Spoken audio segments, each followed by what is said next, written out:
Hola amigos, hoy vamos a hablar un poquito acerca del Concilio de Trento.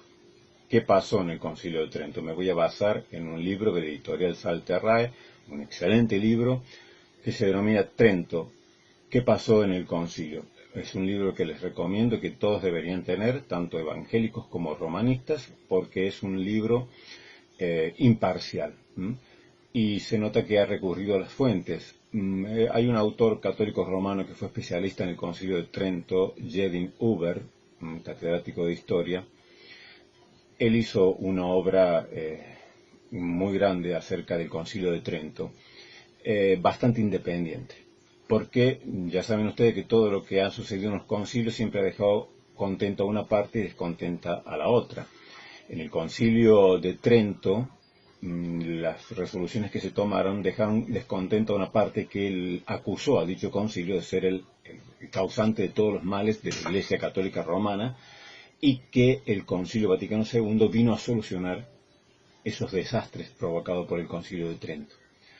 Por otra parte, otros autores dicen que el Concilio de Trento fue lo mejor que le pasó a la Iglesia Católica Romana hasta que llegó el Concilio Vaticano II y lo destrozó todo. Dentro de estos últimos tenemos a denostadores del Concilio Vaticano II como el sacerdote Rabasi, como Gabriel Calvo Sarraute, que en este libro despotrica de Roma a Berlín, la protestantización de la Iglesia Católica, culpa al Concilio Vaticano II de ser el culpable de protestantizar a la Iglesia Católica Romana, que lo culpa de todos los males, y ellos añoran siempre el Concilio de Trento, porque dice que representa la verdadera tradición de la Iglesia. Bueno, Jedin Huber estaba en un equilibrio y hizo una compilación de todo lo que se resolvió en el Concilio de Trento, y este autor, en una obra mucho más resumida, mucho más fácil de leer y de comprender, que es de la editorial Salterrae, que les acabo de recomendar, tienen ustedes allí una visión de alguien que ha recurrido a las fuentes y de una manera bastante imparcial, que es útil para el estudio tanto de evangélicos como católicos romanos. Bueno, el Concilio de Trento se realizó en esa localidad que antiguamente pertenecía al Tirol, que era independiente de la Roma actual, de la Italia actual, y estaba bajo potestad del emperador Carlos V. Hoy actualmente Trento pertenece a Italia. El Concilio de Trento duró 18 años, fue un concilio bastante largo, comenzó en el 1545. La ciudad en latín sería Tridentinum, de allí viene lo que nosotros conocemos como Misa Tridentina y estas nomenclaturas que hace referencia a Trento en el nombre latín Tridentinum. Vamos a ver un poquito acerca del Papa, qué sucedía con el Papa en aquella época. Para entonces vamos a leer en este mismo libro, en la página 12, que dice: el hecho de que el Papa compaginase el oficio de pastor de pastor supremo de la Iglesia con el de príncipe y gobernante de los estados pontificios, un amplio territorio que abarcaba casi un tercio de la península italiana, se extendía hacia el noreste desde el sur de Roma hasta casi Venecia, vino a complicar las cosas de una manera inimaginable. A todo el mundo, incluidos los mismos papas, le resultaba difícil distinguir entre ambas responsabilidades, porque de hecho en muchos terrenos no existía diferencia alguna. El sucesor de Pedro era un monarca en toda la extensión de la palabra, con ejército, marina, cárceles, policía y un cuerpo diplomático propios. De ahí que, como cualquier otro monarca, el Papa se sintiera obligado a mantener una corte con un cierto nivel de lujo y apariencia, lo que le planteaba un problema financiero permanente. Los papas necesitaban echar mano de todos los recursos financieros a su alcance. Como bien dice este autor católico romano, el Papa en aquella época, estamos hablando del siglo XVI, cuando se realiza el Concilio de Trento, época en la que estaba Lutero, Lutero muere al año de inaugurarse el Concilio de Trento, el Papa era verdaderamente un monarca. El Papa tenía territorios extensos, un tercio de lo que hoy es Italia, pertenecía al pontífice de Roma, tenía sus propios ejércitos, tenía su propia política, y los cardenales eran verdaderamente príncipes, vivían como príncipes, en una corte principesca, y eso demandaba muchísimos gastos, pero muchísimos gastos. Por eso, si nosotros no nos adentramos en esa época, caeremos siempre en anacronismos. La mayoría de los católicos romanos ni siquiera se preocupan por ver cómo era el Papa, el papado, cómo era el Vaticano, cómo era la Iglesia Católica Romana en época de Lutero. Ahí lo tenemos, el padre Ravasi, hablando siempre de Lutero como si fuese un loco desquiciado que tenía muchos problemas espirituales, que nunca debió ser sacerdote porque tenía muchos complejos, porque tenía muchos problemas. Sí, los problemas que tenía Lutero era que cuando veía todas estas cosas se indignaba con justa razón, y no era el único que se indignaba contra estas cosas. El Papa y los cardenales, al vivir como monarcas, al vivir como príncipes, demandaban mucho dinero. Había cardenales, por ejemplo, y hasta obispos que tenían un séquito de 100 personas para atenderle. No era solamente el Papa como si pensáramos en un Papa en el siglo XX o en el siglo XXI, un viejito allí cariñoso que está en el Vaticano inofensivamente, que viste y vive humildemente. No, papas de aquella época eran verdaderos emperadores y los cardenales eran verdaderos príncipes, con cada príncipe con su corte. Y todo eso demandaba muchísimo dinero y todo eso salía de las arcas. ¿De dónde salía? Tenía que salir del pueblo, liso y llanamente tenía que salir del pueblo. Y eso fue lo que terminó de indignar a Lutero, pero no solo Lutero, sino a todos los que veían esa situación. Por eso no debemos ser anacrónicos, debemos situarnos en la época del siglo XVI. ¿Cómo era el papado en el siglo XVI? ¿Cómo eran los papas en el siglo XVI? Eran verdaderamente emperadores. Los cardenales eran verdaderamente príncipes, al igual que los obispos, con mucho poder. Y entonces ellos reflejaban todo lo que veían en el mundo secular, en el imperio, también tenía que reflejarse en la iglesia. Y esto no es algo que se me ocurre a mí. Yo les voy a mostrar ahora, que ustedes tampoco esto lo ven en los canales católicos romanos, no lo van a ver en un canal de Santiago Larcón ni de Rabasi, no le van a explicar por qué esto, porque si no se les cae toda la careta. Ellos piensan que Lutero, y enseñan que Lutero era un loco, desquiciado, alguien que tenía trastornos, que, bueno, se levantó contra la iglesia. Pero no te muestran cómo era la iglesia, no te toman de la mano y te llevan ese tiempo para que veas lo que era la iglesia. No hace falta viajar muy lejos, nos vamos a ir al comienzo del siglo XX, vean estas imágenes de cómo era el Papa. Sí, ¿qué ven ustedes aquí? ¿Ven a un sucesor de Pedro o ven a un sucesor del emperador? Pues bien, el obispo de Roma no solo pretendió ser el sucesor del apóstol Pedro, el exclusivo sucesor del apóstol Pedro, que como bien les dije en el vídeo anterior, ningún católico romano, ningún apologista puede demostrar que el obispo de Roma sea el sucesor exclusivo de Pedro. Aquí no se trata de cuán grande era Pedro, sino de por qué ellos consideran que el obispo de Roma es el sucesor exclusivo de Pedro. Que muestren algún documento, que muestra no lo hay. No hay ningún dato histórico. Todo es un invento que parte de la misma Roma. Pues bien, aquí tenemos a los papas, no como sucesores del pescador Pedro, sino como sucesores del emperador, que eso es lo que en realidad terminó siendo el papa, no el sucesor de Pedro, sino el sucesor del emperador. Queridos, ustedes vean estas imágenes, estamos hablando de siglo XX. Ahora imaginen cuánto más esplendoroso, más autoritario habrá sido un papa en el siglo XVI, un papa en la época de Lutero, y entonces comenzarán a comprender el por qué Lutero se levanta y ataca fundamentalmente, principalmente, al papado. Cuando ustedes estaban delante, no, viajemos en aquel tiempo, ¿no? Ya no estoy hablando del siglo XVI, siglo XX, antes del Concilio Vaticano II. Cuando ustedes se presentaban ante el Papa, no podían estar de pie. Si ustedes estaban en una habitación, en un salón, y entraba el Papa, ustedes tenían que doblar las rodillas. Ustedes no podían hablar con el Papa a la misma altura. El Papa tenía que estar siempre más alto. Por eso, las personas se arrodillaban cuando el Papa entraban o cuando ellos se presentaban delante del Papa para hablar con el Papa. Hay una película de Juan 23, creo que de Juan 23, en la cual un periodista, de estos que siempre le hacen las entrevistas al Papa de un diario principal de Roma, y él está tomando nota de lo que las respuestas del Papa, y ustedes verán que él está de rodillas, con una rodilla a tierra.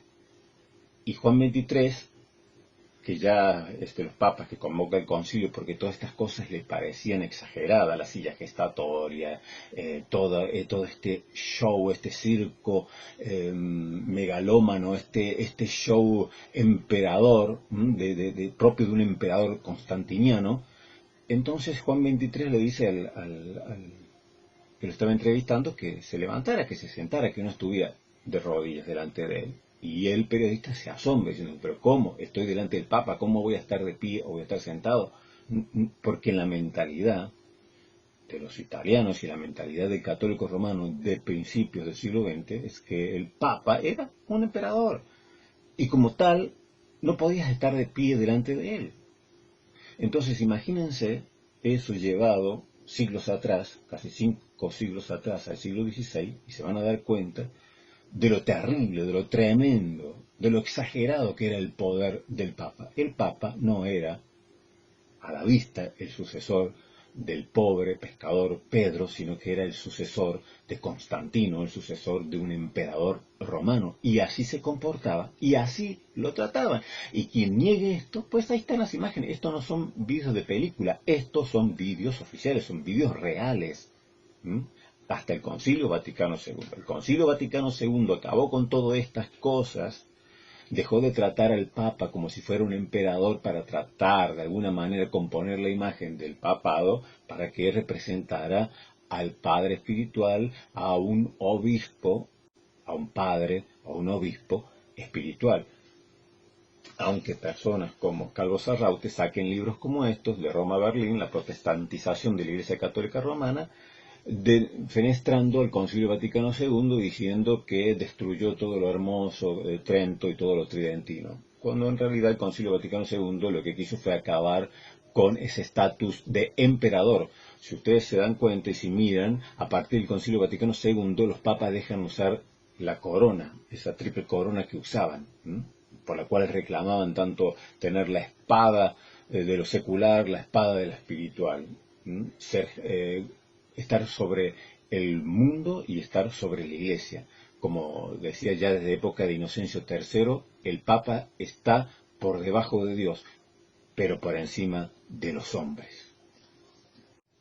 Entonces el Papa no solo necesitaba dinero para solventar los gastos que esta corte principesca de la curia romana necesitaba, sino también porque emprendía sus grandes obras faraónicas, como por ejemplo la Basílica de San Pedro, la nueva Basílica de San Pedro que se construyó en esa época, comenzó a construirse en esa época del Renacimiento.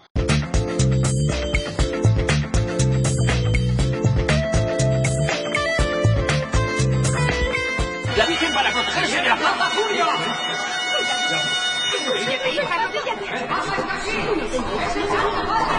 ¡Despejad la calle! ¡Abrid paso al Papa! ¡Abrid paso al Papa!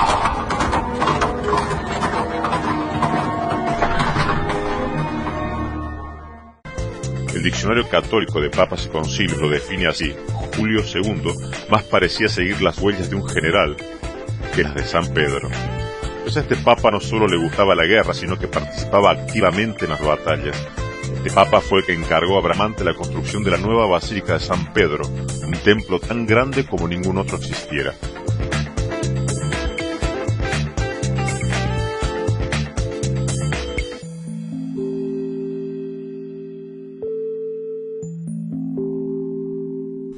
Y mandó construir para sí mismo un sepulcro grandioso, coronado con el Moisés, de Miguel Ángel.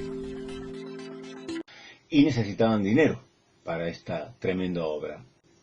La idea, ¿cuál fue? Pues las indulgencias, la compra y venta de bienes espirituales, lo que es la simonía, compra y venta de bienes espirituales, es decir, a cambio de dinero las personas recibían la promesa de que el alma de sus seres queridos pasaban del purgatorio a la gloria eterna. Bueno, contra estas cosas se levanta Lutero. No era un monje loco e ignorante, que tenía problemas psicológicos, como le gusta decir a Ravasi, sino que los que tenían el problema psicológico eran los papas de aquel entonces. Bastante megalómanos, bastante... bueno, ya hemos hablado del papa favorito de Ravasi, que es el papa Borgia, ¿no? Con sus amantes, con sus hijos que tuvo siendo cardenal y luego siendo papa, de su riqueza y bueno, de sus hijos, cómo lucharon por poder, cómo el mismo Maquiavelo se inspira en César Borgia para su libro El Príncipe, ¿no? Y bueno, luego Julio II también, ese papa aguerrido que le gustaba más la guerra que estar como obispo de almas, era loco por la guerra. Y bueno, luego viene el papa Medici, León X, que es con el que se enfrenta directamente Lutero. León X. Su nombre era Juan de Médicis, hijo del poderoso Lorenzo de Médicis, el Magnífico. A los 7 años de edad recibió la tonsura y un cargo apostólico. A los 13 años de edad fue nombrado cardenal y con solo 37 años de edad fue elegido papa. En su coronación se levantó un arco triunfal con la siguiente frase: antes había imperado Venus, después llegó el turno del dios de la guerra, y ahora llega tu día, soberana Minerva. Venus, diosa de la sensualidad, había reinado con el papa Alejandro VI y sus amantes y sus orgías. El dios de la guerra había reinado con el papa Julio II, quien actuaba como un general del ejército. Y ahora, con León X, reinaría, según él, la diosa sabiduría. Tal era el paganismo que se respiraba en el Vaticano en tiempos de la Reforma. El Papa León X, obispo soberano de Roma, sucesor de San Pedro y Santo Padre de la Iglesia Católica Romana. He anhelado a alguien que salvase a la cristiandad. Recemos porque haya llegado. Y bueno, acostumbrado a una vida principesca, era de los Medici, de los poderosos, hijo de Lorenzo el Magnífico, Medici, ahí en Florencia, que hizo también juntamente con el Papa Borgia matar a Jerónimo Savonarola, aquel prior dominico, gran predicador, ese profeta, que también se rebeló contra esta ostentación de poder que bajo el cielo de Roma todo se compra y todo se vende, en época de Savonarola, en época de estos papas del Renacimiento. Por ese entonces había un dicho muy popular en Roma que decía: el Señor no quiere la muerte del pecador, sino que viva y pague.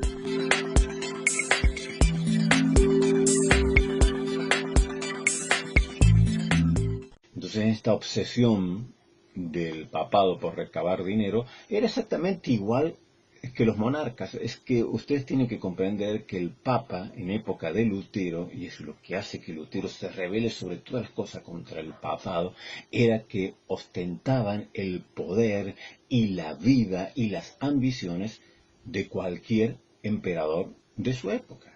Competían con los emperadores. Este es un libro de Hugh Thomas, El Imperio Español, de Carlos V.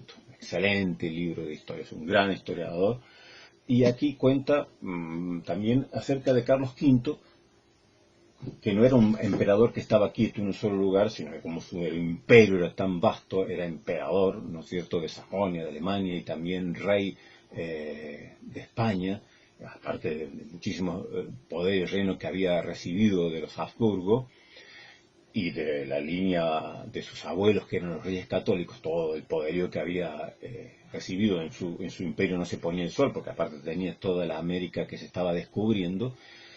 Este emperador viajaba con un séquito impresionante, viajaba con sus tapices, viajaba con el que arreglaba, le cosía los tapices, con el que le llevaba las obras de arte. Es decir, era un séquito de personas impresionantes, de cocineros, costureros, modistas, y con ese séquito se iba moviendo cientos de personas, lo que consumía un gasto enorme, aparte de todo lo que tenía que mantener sus grandes ejércitos para estar, libraba con batallas continuamente. Un imperio tan vasto que necesitaba dinero continuamente, Carlos V.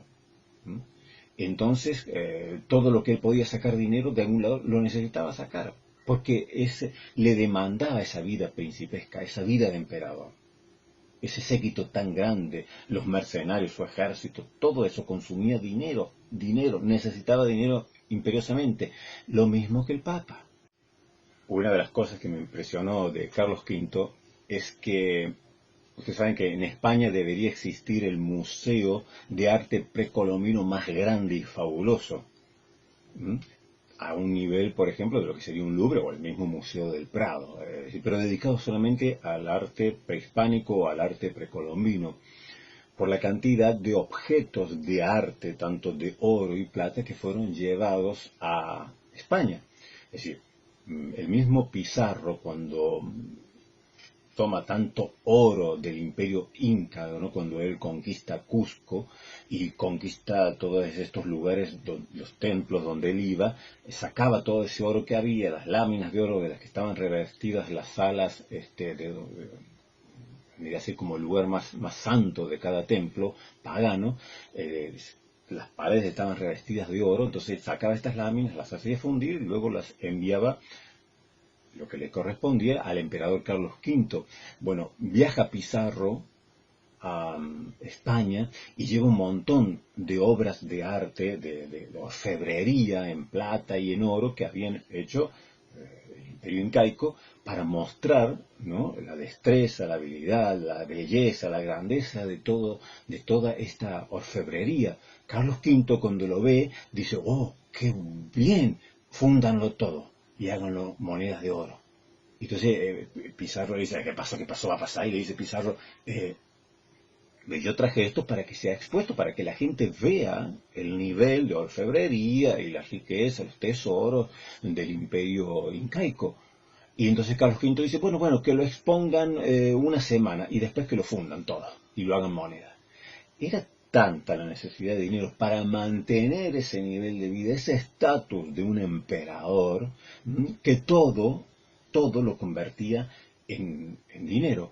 Lamentablemente, todas estas obras de arte, estas piezas increíbles, de oro y plata que fueron llevados desde América hacia España, en vez de ser guardados en un museo, como sería el Museo Británico, el Louvre, que conservaban todo, imagínense, se hubieran fundido, hubieran destruido todo lo que en esos museos se conserva de todos los lugares donde anduvieron pirateando los ingleses, donde anduvieron pirateando los franceses, lo hubieran convertido en dinero. No, ellos los guardaban en museos, ¿no?, como colecciones importantes. Sin embargo, todo el oro y toda esta orfebrería que se llevó, no ya el que se iba fundido y que se enviaba en galeones ya fundido a España, sino lo que se llevó para que fuese contemplado y admirado por los españoles. Sin embargo, dijo: bueno, una semana que lo muestren, pero que después se funda todo y se haga todo moneda. No les importaba el arte, no les importaba nada a Carlos V, solo les importaba el dinero. Bueno, lo mismo. En aquella época, sus contemporáneos, papas, hacían exactamente igual. Como buenos emperadores, como buena corte principesca, con sus demandas de dinero para mantener ese estatus, ese nivel de vida, pues todo lo que ellos pensaban era hacer dinero. Por eso las indulgencias, por eso ese gran comercio que se hizo, terrible comercio, con almas, con dinero, compra y venta de bienes espirituales, que es contra lo que se levanta principalmente Lutero. Por eso ataca tan duramente al papado, porque no nos olvidemos, no seamos anacrónicos, nos pongamos con los pies en esa época, en ese momento histórico, y veamos cómo eran los papas del Renacimiento. Y entonces vamos a comprender un poquito siquiera de lo que hizo Lutero al levantarse contra el papado. Una de las cosas más curiosas del Concilio de Trento es que, precisamente siendo que Lutero había atacado con todas sus fuerzas al papado, no se hizo mención al papa. Es decir, no se reforzó la primacía de Pedro, la autoridad del papa, que se había hablado un poquito ya en el concilio anterior, el de Constanza. No se tocó el tema porque no estaban las cosas muy fáciles para el Papa, porque había una lucha interna en la Iglesia Católica Romana entre papistas y conciliaristas. Por eso el tema, a pesar de que Lutero lo que más atacó fue el papado, no se da una respuesta en cuanto a esto a Lutero, en cuanto al papado, sin las demás cosas, pero en esto lo dejan ahí en stand-by. un siglo antes de que explotara la Reforma Protestante, se había realizado el Concilio de Constanza, que había durado 4 años. Y en el Concilio de Constanza vamos a leer un poquito aquí en el libro que estamos utilizando hoy de estudio, el libro que pasó en el Concilio de Trento, dice: Constanza se reunió para resolver el gran cisma de Occidente, durante el cual 2 y más tarde 3 hombres reclamaron para sí simultáneamente el papado. Este es el gran cisma de Occidente, en el cual llega a haber hasta 3 papas simultáneamente. 3 papas que reclaman para sí ser los auténticos sucesores de Pedro. Entre los 3 fue Juan XXIII, ahora considerado antipapa, pero que entonces, y todavía en pleno siglo XX, pasó por ser el papa legítimo. Bajo la presión del emperador electo Segismundo, Juan XXIII convocó el Concilio de Constanza, que procedió a deponerlo tanto a él como a otro de los contendientes, y obligó al tercero a dimitir. A continuación, el concilio eligió un nuevo papa, Martín V, que fue reconocido por casi toda la Iglesia como legítimo sucesor de Pedro. Es decir, Juan XXIII, y esto es otra de las curiosidades, porque ustedes saben que hubo 2 papas con el nombre de Juan XXIII. Uno que fue el que convocó el Concilio de Constanza, y ese mismo concilio lo depuso a él porque había 3 papas simultáneos. Entonces este papa convoca el concilio con la esperanza de que los demás sean proclamados como antipapa y que lo dejen a él. Sin embargo, en el concilio a los 3 los consideraron antipapa, lo echaron a los 3 de la cátedra de San Pedro y pusieron a otro, a Martín V. Bueno, este papa, Juan XXIII, luego tuvo una réplica, es decir, el que convoca el Concilio Vaticano II en el siglo XX también se denominaba Juan XXIII. O sea, hubo 2 papas en la historia que se denominaron Juan XXIII. El papa que convocó al Concilio de Constanza y luego fue declarado antipapa, y el papa que convoca el Concilio Vaticano II, Juan XXIII. Tuvo Juan XXIII y muere Juan XXIII, y en el Concilio Vaticano II, y lo continúa Pablo VI. Por eso luego vendrá Juan Pablo I, que tomará el nombre de Juan XXIII y de Pablo VI, y después vendrá Juan Pablo II cuando muere o lo hacen morir a Juan Pablo I, y asume el Papa polaco Juan Pablo II, tomando el nombre de estos papas que promovieron el Concilio Vaticano II, Juan XXIII y Pablo VI. Esta es una de las curiosidades, que no todos saben que había 2 papas con el mismo nombre, y hubo otro caso más. Entonces Constanza se convoca para solucionar este problema de que haya 3 papas. Y miren aquí algo también interesante. Cuando el Concilio de Constanza, ya había la disputa entre conciliaristas y papistas. Los conciliaristas afirmaban que el concilio tenía más poder que el papa. Por eso este Concilio de Constanza los quita. Aún al mismo papa que convoca el concilio lo quita. Lo declara, luego más tarde se la declaró antipapa, pero lo quita del papado y pone a otro, a Martín V, dijimos. Pero saca a los 3 que estaban reclamando el papado, los quita, ejerciendo más autoridad que el mismo papa que estaba en funciones. Y eso es lo que los conciliaristas proclamaban, que el concilio tenía que tener más autoridad que el papa. Y los papistas afirmaban lo contrario, que el papa está por sobre el concilio, que el papa tiene más autoridad que el concilio, y un concilio no puede deponer a un papa. Pero sin embargo, vamos a leer aquí en el libro algo muy interesante. Leemos en la página 31 del libro Trento, que pasó en el concilio. Cuando el concilio se acercaba a su conclusión, es decir, el concilio de Constanza, publicó el decreto Frequens, que determinaba que a partir de entonces los papas a perpetuidad estarían obligados a convocar un concilio a intervalos regulares, los 2 primeros pasados 5, o si fuera necesario 7 años, y a partir de esa fecha cada 10 años. En el Concilio de Constanza se publicó el decreto Frequens, como dice aquí. ¿Qué significaba? Que se obligaba a los papas a convocar un concilio cada 10 años, lo cual obviamente nunca se cumplió. Ni siquiera la misma Iglesia Católica Romana obedece a sus propios concilios, porque no les conviene. Esto lo pusieron, los conciliaristas sobre todo también impulsaban esto para controlar un poco el poder del Papa, ¿no? En esta megalomanía de los papas, en este creerse ellos emperadores y grandes príncipes del Renacimiento. Bueno, dijeron ellos, hay que ponerle un poquito de control y freno para que no pase lo que había pasado en el cisma de Occidente, de que cada uno se proclame papa y bueno, y que cada uno termine haciendo lo que bien le parezca o caiga en herejía y nadie le pueda decir nada. Entonces sacan este decreto Frequens, que olímpicamente se lo pasaron por el arco del triunfo y nunca más hicieron de cuenta como que no existía. Pero ahí está, esto es un decreto conciliar, esto se tendría que respetar. Cada 10 años se tendría que convocar un concilio. Imagínense, pasó del 1545, que duró 18 años el concilio de Trento, y bueno, luego ¿cuál? En 1870, el concilio I Vaticano, y luego en el siglo XX el concilio Vaticano II, es decir, cada siglo. Entonces, en esta puja interna entre conciliaristas, que afirmaban que el concilio tenía más autoridad que el Papa, y los papistas, que consideraban que el Papa tenía más autoridad que los concilios, quedó ese miedo, después del concilio de Constanza, ese miedo por parte de los papas, de que los conciliaristas, esa postura se tornase más fuerte. Carlos V, el emperador, él era ultracatólico. Carlos V era un emperador ultracatólico y él se consideraba como defensor de la cristiandad. Es el emperador al cual se enfrenta Lutero.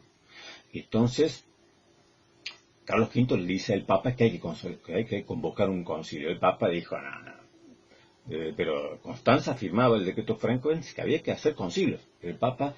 Los papas fueron postergando. Por eso, desde 1517 hasta 1545, cuando se convoca a Trento, ya era tarde, dejaron pasar mucho tiempo. Se podría haber solucionado todo esto si se hubiese convocado un concilio más pronto. El mismo Lutero, y ay Dios mío, si entendiesen estos papistas, estos romanistas como Calvo Sarraute, como el mismo Alarcón, como el padre Ravasi, que tanto critican a Lutero.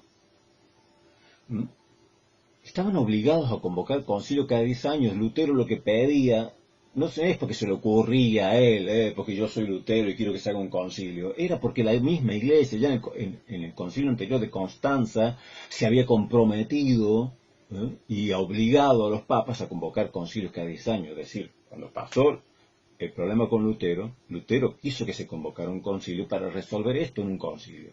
Pero los papas se hicieron los locos. Y Carlos V presionando al Papa para que hiciera un concilio. Y el Papa haciéndose loco porque no quería hacerlo, porque le tenía miedo, no solo a Lutero, sino a los conciliaristas. Bien, dijimos que Carlos V fue un emperador ultracatólico romano. Sin embargo, esto no le impidió hacerle la guerra al Papa, por ejemplo. Pelear contra los ejércitos del Papa. Permitir que sus tropas saquearan a Roma, el saco de Roma. Y esto es difícil de comprenderlo hoy, pero así actuaban los emperadores y los papas en aquel entonces. Carlos V, gran defensor de la Iglesia Católica Romana, sin embargo, le hizo la guerra al Papa y mostraba su desacuerdo con el Papa y no tenía ningún reparo en hacerle la guerra. Porque él se consideraba, por sobre todas las cosas, Carlos V, un defensor también de la fe católica. Por lo tanto, él quería que se realizara un concilio, como lo había pedido anteriormente Lutero, pero el Papa y los papas en general de aquella época, por miedo al conciliarismo, rehusaban cumplir ese mandato que se había publicado en Frequens, de que se hiciera un concilio al menos cada 10 años. Este decreto Frequens fue dado a perpetuidad. Sin embargo, desde entonces, como dijimos, los papas lo han ignorado completamente. Esta guerra interna de la Iglesia Católica Romana entre conciliaristas y papistas se le dio la estocada final, el punto final, en el 1870, cuando en el Concilio Vaticano I se decretó la infalibilidad papal y el primado de jurisdicción universal del obispo de Roma. Hasta entonces, algunos grupos mantenían la esperanza de que el concilio tuviese mayor autoridad que un papa para deponerlo si éste se equivocaba o no actuaba de acuerdo a sus funciones. Pero, al otorgársele en el 1870 la infalibilidad al obispo de Roma, se sepultó definitivamente el conciliarismo. Aunque, como ustedes saben, en el sínodo de la sinodalidad en Alemania, se ha pretendido volver una vez más al conciliarismo al determinar que un concilio tiene mayor autoridad que lo que determine un papa. Bien, vamos a leer un poquito más en este libro sobre el Concilio de Trento acerca de Lutero. El lenguaje de Lutero y el lenguaje de los escolásticos. Dice en la página 56, al repudiar la razón como base de la argumentación teológica, Lutero puso en tela de juicio el programa de la teología escolástica, que desde el siglo XIII había predominado en las universidades. Y al rechazar un estilo de discurso teológico, se convirtió en creador de otro. Siempre se lo acusa a Lutero de haber rechazado la razón. Sobre todo Calvo Sarraute, este sacerdote historiador, siempre acusa a Lutero, porque Lutero decía que la razón era la prostituta del diablo. Pero claro, hay que entenderlo, como siempre digo, en el contexto. ¿Qué es lo que predominaba en tiempos de Lutero? La escolástica. ¿En qué se basaba la escolástica? En la escolástica se basaba en un discurso teológico, un lenguaje teológico basado en la lógica aristotélica, que se había impuesto o se había terminado por imponer, desde, por ejemplo, desde Tomás de Aquino, que desarrolla y amplía mucho el conocimiento acerca de Aristóteles, porque recordemos que en Occidente lo que había predominado era el conocimiento de Platón, del neoplatonismo, pero los escritos de Aristóteles, hasta que no son traídos por los árabes y luego traducidos o comentados, por ejemplo, con Averroes, y comienza esta disputa entre Tomás de Aquino y los averroístas y otros intérpretes de Aristóteles, es allí cuando se impone la lógica aristotélica y el lenguaje aristotélico, y el Concilio de Trento estuvo marcado fundamentalmente por este lenguaje aristotélico. Lo vemos en la definición, por ejemplo, de la Eucaristía como transubstanciación. Esto es un concepto metafísico de la metafísica aristotélica. La metafísica es lo que trata lo que está más allá de lo físico, de la física. Claro que la física, entendido no como hoy se entiende la física, sino como se entendía en la época de Aristóteles, ¿no? La física es aquello que se puede percibir con los sentidos. Entonces la metafísica es lo que está más allá, la realidad última de las cosas, lo que está más allá de lo físico. Tanto Tomás de Aquino y los escolásticos lo que procuraban era unificar fe y razón. Esto es algo verdaderamente bueno, es decir, explicar que la fe no es contraria a la razón, sino que la fe y la razón pueden ir unidas. El problema de los escolásticos, esta obsesión, fue la obsesión de querer explicar racionalmente todo lo que concierne a la fe, sin dar lugar a cosas que son simplemente misterios. Y es contra esto que se revela Lutero. No se revela contra el uso de la razón, como lo acusan, sino de querer explicar todo desde el punto de vista racional, sin dejar lugar para lo que es misterio. En los debates escolásticos participaban la élite. El lenguaje escolástico era elitista. Grandes universidades con grandes disputas de teólogos, de comentarios acerca de las sentencias de Pedro Lombardo, sentencias de tal o cual, y de filósofos y de grandes pensadores, pero todo eso estaba limitado a una élite de intelectuales que tenían acceso a eso. Y las disputas quedaban allí, en la élite. El pueblo llano no se beneficiaba de eso, porque el pueblo llano no entendía. Entonces le hablaban con lenguaje metafísico, aristotélico, a personas de a pie que no lo entendían, que no lo comprendían y que se perdían toda esta riqueza de la espiritualidad. Y contra eso también se revela Lutero, porque toma todo ese lenguaje escolástico, metafísico, y lo convierte en un lenguaje sencillo, para el pueblo sencillo, para que las personas sencillas lo puedan entender y puedan disfrutar. Por eso los sermones de Lutero son muy sencillos. Los sermones que Lutero daba a sus parroquianos, a los que iban a oír sus sermones, eran muy sencillos, muy simples, a un lenguaje que todos pudieran comprender la riqueza del Evangelio, diferente a los escolásticos, que solamente una élite preparada y capacitada podía llegar a comprender. Entonces, como dijimos, la transubstanciación, que cuando dicen los católicos romanos, bueno, si uno lee a los padres de la Iglesia se hace católico porque hablan todo acerca de la Eucaristía como creemos nosotros los católicos romanos, de transubstanciación. Mentira, porque la transubstanciación es un concepto metafísico, aristotélico, propio de la Baja Edad Media, no imposible de Cristo.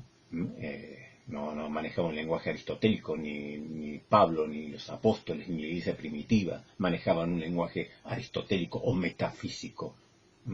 Porque la transubstanciación es un lenguaje, para explicar la transubstanciación la tienes que explicar desde un lenguaje metafísico, la realidad última de las cosas, utilizando principios de la metafísica, accidentes, sustancia, cambio de sustancia. Eso es precisamente transubstanciación. La realidad última de las cosas es la que cambia, mientras los accidentes, el pan, el sabor, la textura, los accidentes permanecen, pero lo que cambia es la realidad última, la sustancia. No hay otra forma de explicar más que con un lenguaje aristotélico la transubstanciación. Y contra eso se revela Lutero. No, para Lutero no es transubstanciación, es misterio. Creer en la presencia real sin llegar a estas especulaciones escolásticas de que si la sustancia cambia, aunque los accidentes permanezcan, en realidad tú no lo ves con los ojos, pero en esta realidad última que está más allá de lo sensible es lo que cambia. Lutero decía, no, fuera con todo eso, porque eso no es lenguaje ni bíblico, ni del Señor Jesús, ni de los apóstoles, ni de la iglesia primitiva. Simplemente es misterio. Presencia real de Cristo, ¿cómo se explica? Un misterio. Y no tenía miedo, Lutero, de a las personas sencillas explicarlo como esto, como un misterio, mientras que la élite escolástica debatía con un lenguaje imposible de entender por el pueblo llano. Presten atención a lo que dice este autor en el libro que estamos tomando de base para este estudio del Concilio de Trento. Dice, el discurso de Lutero era relacional, ocasional y psicológico, el de los escolásticos lógico, sistemático y metafísico. El discurso de Lutero era relacional porque trataba de una relación del hombre con Dios, llevándolo a un plano más personal, más íntimo. Lutero ve esta necesidad de dejar a un lado este discurso metafísico de lógica aristotélica para explicar de una manera más personal la teología, para que el pueblo ya no lo pudiera entender. Entonces es como un innovador Lutero en el lenguaje teológico, y esto es lo que a veces no se logra comprender. Entonces no es que Lutero estaba en contra de la razón. La razón y fe van unidas. Muchas veces utilizamos la razón para explicar la fe, pero hay cosas que caben dentro de lo que es misterio y no exigen. No hay una necesidad de explicar todo el misterio. Hay misterio y punto. Y debemos tomarlo como tal, como revelación. Pero ya saben que Tomás de Aquino todo lo quería explicar por medio de la razón, aún llegar a la demostración de la existencia de Dios por medio de vías racionales. Y bueno, está bien, pero no siempre es aplicable eso, y Lutero llevaba el lenguaje a un entendimiento para el pueblo común, que es lo que la escolástica había perdido de vista. La escolástica era debate entre grandes académicos, entre grandes intelectuales, entre una élite que solamente ellos podían llegar a comprender este lenguaje. Pero claro, el pueblo llano, como ahora mismo, la mayoría de los católicos romanos, si tuvieran que explicar, pregúntale a un católico romano, pregúntale a un compañero de trabajo tuyo que es católico romano, que te explique la transubstanciación. Podría resumirlo todo en decir, es un misterio, la presencia real de Cristo como un misterio, es un misterio. Sin embargo, no lo puede explicar así. La transubstanciación no se explica así. Se tiene que utilizar un lenguaje metafísico aristotélico. Y en el Concilio de Trento, todos los padres conciliares utilizaban un lenguaje aristotélico metafísico. Lo dice este libro, estos especialistas en el Concilio de Trento. Se utilizó un lenguaje aristotélico porque es imposible explicar, por ejemplo, la transubstanciación si no usas un lenguaje aristotélico, de la lógica aristotélica, de la metafísica aristotélica, de lo que está más allá de lo físico, de lo sensible, la diferencia entre sustancia y accidente. Es la forma de explicarlo. Pregúntale a cualquiera que te explique la transubstanciación, va a tener que usar un lenguaje metafísico. Y en la inmensa mayoría del pueblo católico llano, no sabe explicarla, no tiene ni idea de cómo se explica, porque no tiene conocimiento o acceso a un lenguaje o a una idea de lo que es la metafísica aristotélica. Entonces, el lenguaje de Lutero es innovador porque todas estas cosas le lleva a un plano personal. Por eso fue tan exitosa la Reforma Protestante, por eso caló hondo en el pueblo, más allá de todas las cosas que quieran decirle que favorecía a los príncipes o todos aquellos que vieron en la Reforma de Lutero un motivo para independizarse de Roma o para enriquecerse con el expolio. No, la verdad que en el pueblo liso y llano caló profundo la Reforma de Lutero porque transformó todas aquellas cosas que pertenecían a una élite en un lenguaje sencillo que el pueblo vulgar pudiera entender.